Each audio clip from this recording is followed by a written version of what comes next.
gosh. The superhuman. These people feel like they got to work harder and harder.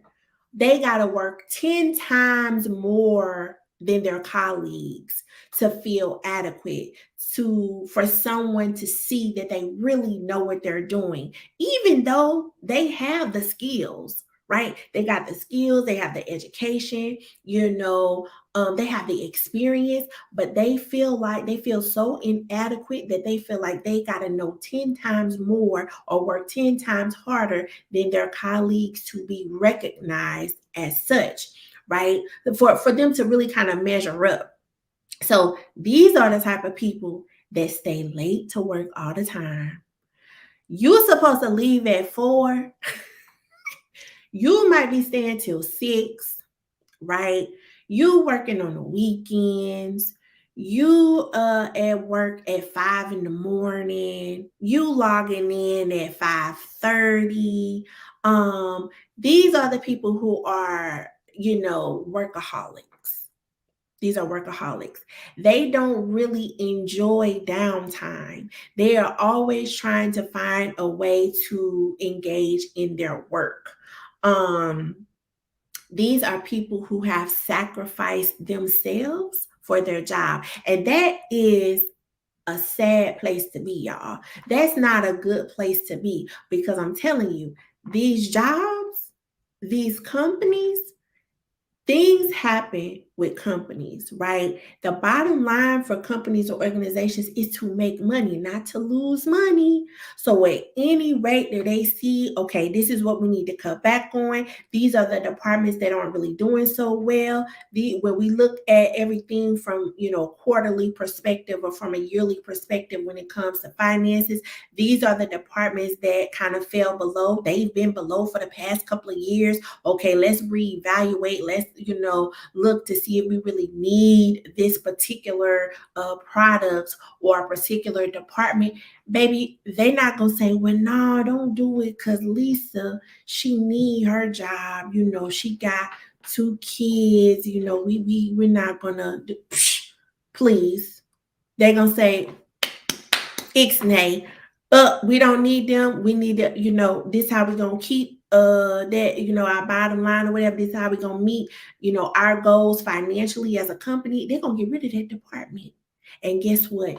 As a superhuman, feeling like you need to always do your work, trying to prove yourself, right? Because of your own feelings you have about being inadequate and things like that, right? You didn't give your energy, your time away from your family, time away from yourself. You didn't lost sleep, right? Trying to work so much harder than your colleagues. And I feel like when you go back to the story about what is her name? Raisa Kingney. This is a situation Raisa was in.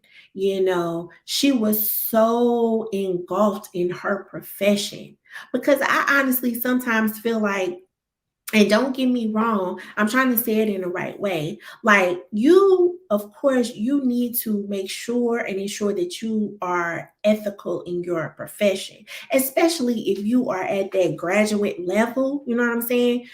That's numero uno. You got to make sure that you're ethical, right?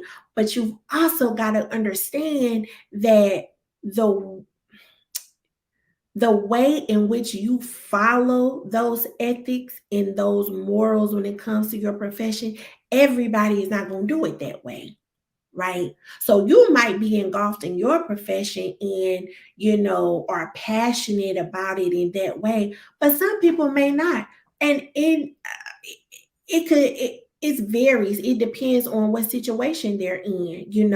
If Raisa was a person where, a single, no kids, she wasn't married or anything like that, against someone in the profession that's married, they got children, they have 30 years of experience, their mindset, in my opinion, may not be there to say, okay, let me look at every little detail of what somebody did and what somebody didn't do. You see what I'm saying? So, because again, these companies, when it's time for them to let departments go and people, they're going to do it. If it don't meet their bottom line, they're going to do it. And they're not going to think about all the time and energy, all the times that you logged in at 5:30, all the times that you stayed after your work time, all the times that you worked on the weekend. They're not going to be thinking about that. They're going to say, okay, on this date, that's it, right?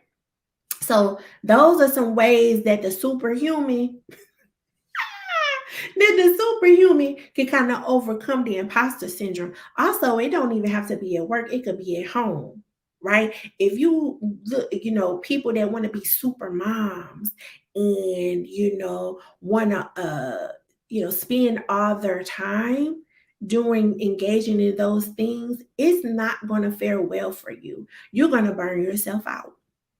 You have got to figure out a way to make time for yourself, even if it's taking a little walk, even if it's engaging in your passion project, even if it's talking to, your friends or whatever, or,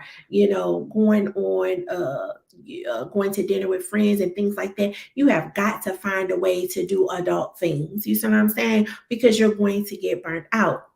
So, but another way to kind of overcome this type of imposter syndrome is to stop seeking validation from others.